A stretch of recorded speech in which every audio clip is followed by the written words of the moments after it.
Hey everyone! Thanks so much for joining me. If you're new here, be sure to hit that subscribe button. Today I'm going to show you how to create a headband with buttons so that you can use your mask and you don't have to attach it around your ears if you are having to wear your mask for long periods of time. You can now use a cute little headband, attach some buttons, and then attach your mask elastic around the button like this. Whoops. Let me see if I can get that hooked.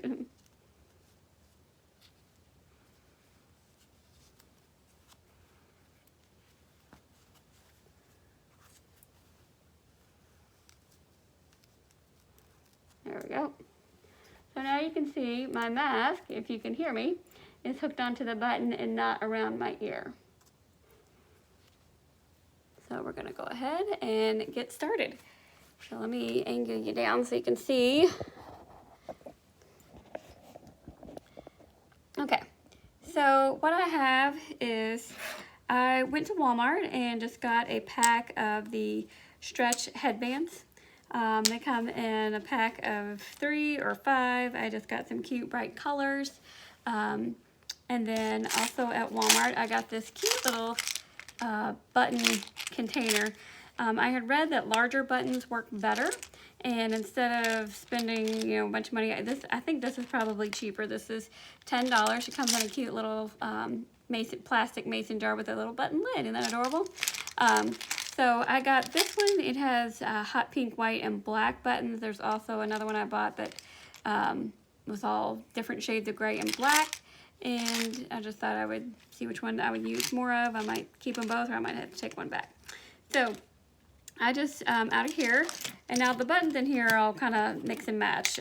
There are some similar, so you kind of have to fish through here and find the ones that are going to match.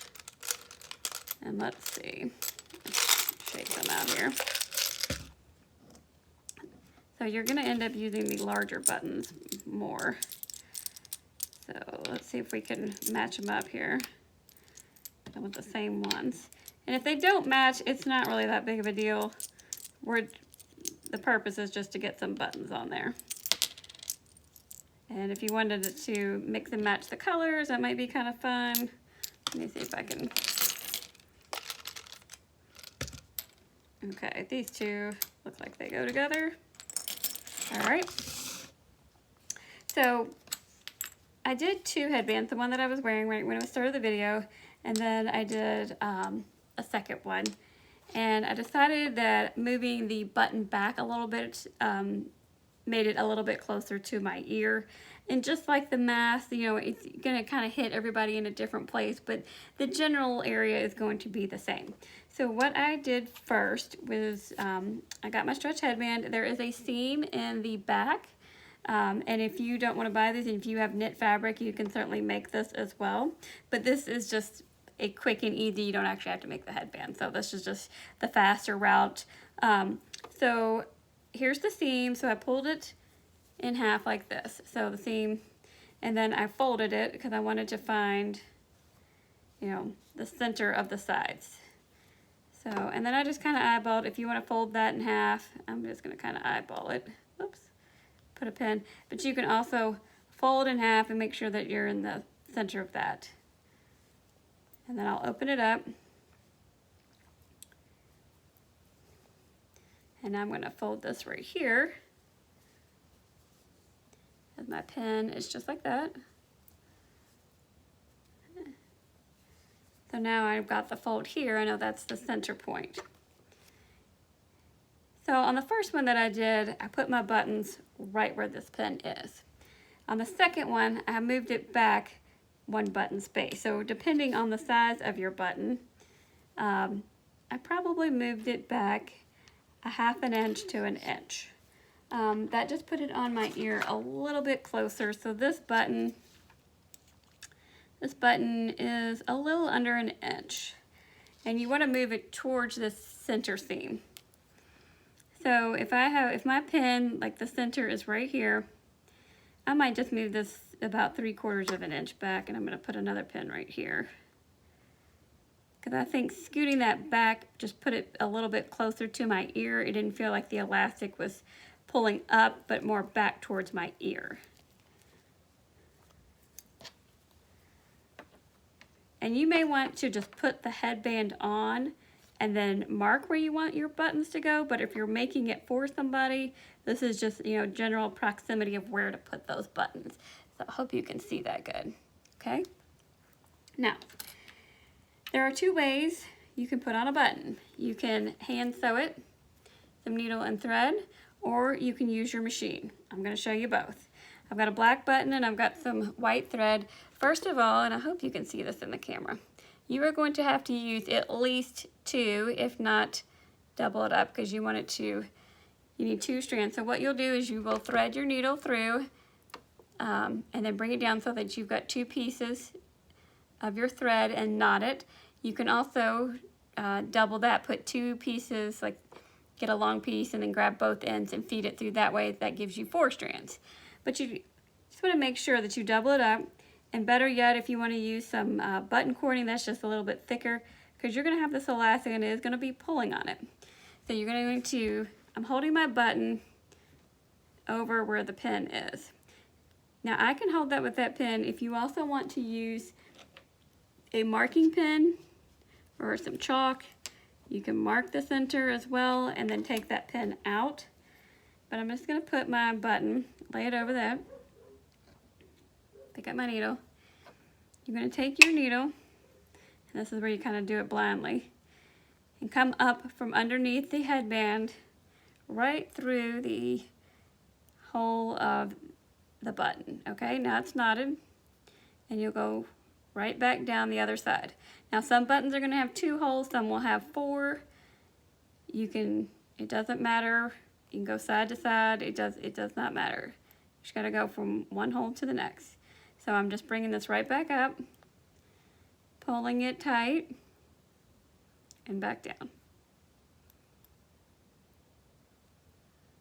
I'm going to take this pin out because I don't want my thread to start catching on it because it's already kind of... And you want to do this several times because you want to get this on here nice and tight. You don't want it to come undone.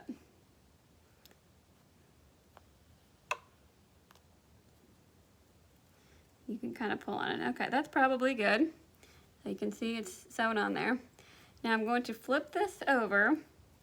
Now what I like to do is just kind of run it through. Now there's 2 layers for this headband.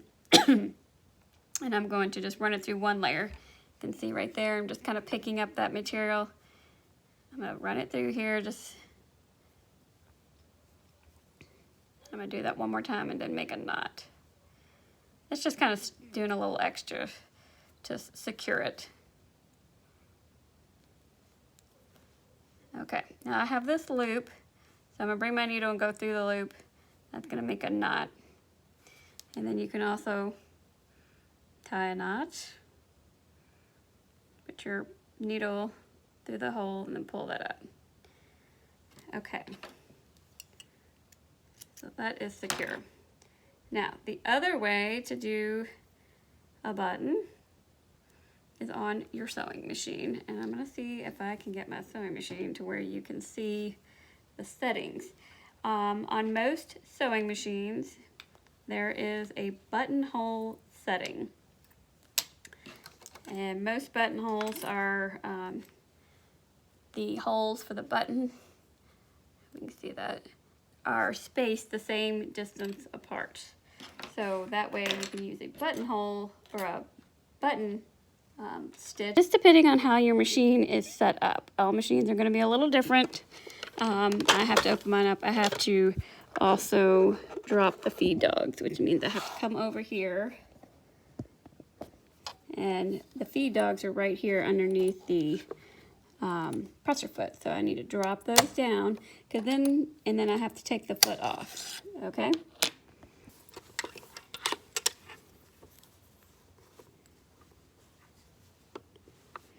Okay, so we're going to lower the presser foot. It doesn't have the actual foot on it. I'm going to use my hand to hand crank that down. And then just slowly press your foot. Make sure that you've got the width set, because when you do it on the machine, you may have to adjust the width or the size of your button. And then it's done. Now I think I'm going to double that up just for precaution.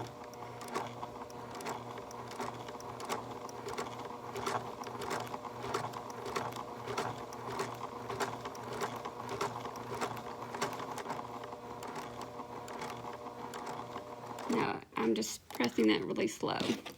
Okay, so we're going to pull that out, and that's how we would sew the button on using the sewing machine. I prefer to do it that way. It's a little quicker and a little sturdier. There we have it. Okay, so that's how you sew your buttons on, either by hand or on the sewing machine. So then you've got your button right like that. It's on either side. And if you pull it like this, you can, whoops, you can see that those buttons are just right below that. That just puts it down. This is the first one I did. So it's a little bit higher up on my ear. So this puts it down just a little bit more so that that strap comes more like this than up. So I was just kind of playing with that. So you may just want to put your headband on and see what fits you best. But if you're making it for someone else, I kind of think that going a little bit lower then brings that elastic this way then versus up. So I'll go ahead and put this on and show you one more time.